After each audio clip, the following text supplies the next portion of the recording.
বিবাহবার্ষিকীর উপলক্ষে ঘুরতে বেরিয়ে পড়লাম আমি, আমার বর আর আমার ছেলে। শিলিগুড়ির ভিতরে রানীডাঙ্গার আর একটু ভিতরে গ্রাম সাইডে তো ধুলাবালি পার্ক বলে আর শখের পার্ক বলে। পার্কটা বেশ ছিল, দেখো গ্রাম সাইডে খুবই সুন্দর জায়গাটা। বেশি বড় না পার্কটা, ছোটোর মধ্যে কিন্তু বেশ ভালোই ছিল। তোমরা কিন্তু ফ্যামিলি নিয়ে অবশ্যই আসতে পারো। তো বাচ্চাদের বসার জায়গা, খাওয়ার জায়গা, বাচ্চারা খেলবে, সুইমিং করবে, সব কিছুই ছিল। খুবই সুন্দর জায়গাটা, খুব ভালো লাগলো। তো এখানে তোমরা সেলফি দিয়ে ভিডিও ফটো করতে পারো, 50 টাকা নেয়। তো এখানে এসে কিন্তু আমার একটু প্রবলেম হয়ে গেছিলো, সিঁড়ি থেকে নামতে গিয়ে কপালে প্রচণ্ড ব্যথা পেয়েছিলাম, জল টল মাথায় দেওয়া হয়েছিল। তো দেখে এই যে সিঁড়ির রডগুলো যে ছিল ওখানে প্রচণ্ড জোরে লাগছিল, মোবাইল হাতে নিয়ে যাচ্ছিলাম। তো বর তো আমাকে প্রচুর বকা দিল এই যে এই জায়গাটা, তো মোবাইল নিয়ে সবসময় ফটো ভিডিও করি সেটাই বলছিল, কিন্তু আমি সত্যি নিজ দিয়ে মানে উপরে দেখিনি যে ওটা ছিল। তো প্রচণ্ড ব্যথা লেগে গেছিলো কপালে।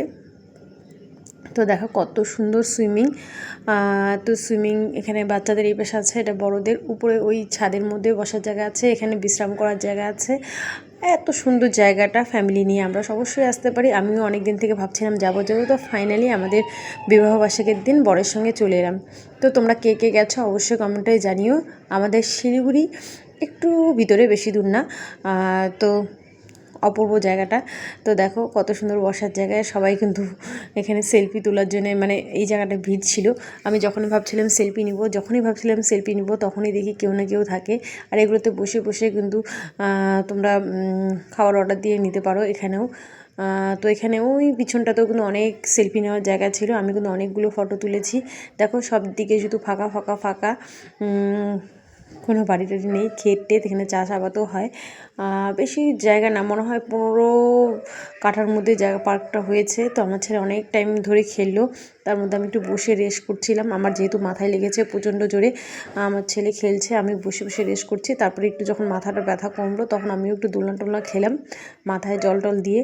এই যে মাথায় জল টল দিয়ে আমার সিঁদুর টুদুর প্রায় মুছে গেছিলো, মাথায় কিন্তু প্রচুর লেগেছিলো দেখে জল দেওয়া হয়েছিল। ফ্রিজ থেকে আমাকে আইসক্রিমও বের করে দিয়েছিল দাদাভাইটা এখানকার। আমাকে এসে বললো আমারও একদিন লেগেছে, দাদাভাইটা বলছে আমিও জানি কতটা ব্যথা হয়। তো আমাকে আইসক্রিম দিল, আইস এনে দিল, তারপরে আমি লাগালাম। তারপরে একটু যখন সুস্থ মনে হলো তখন দোল টোল খেয়ে এই যে কফি খেতে চলে এলাম। আমার ছেলে আইসক্রিম খেলো, আমি আমার বর কফি খেয়ে এখানে একটু রেস্ট টেস্ট করে বেরিয়ে পড়লাম। কেমন লাগলো অবশ্যই জানি।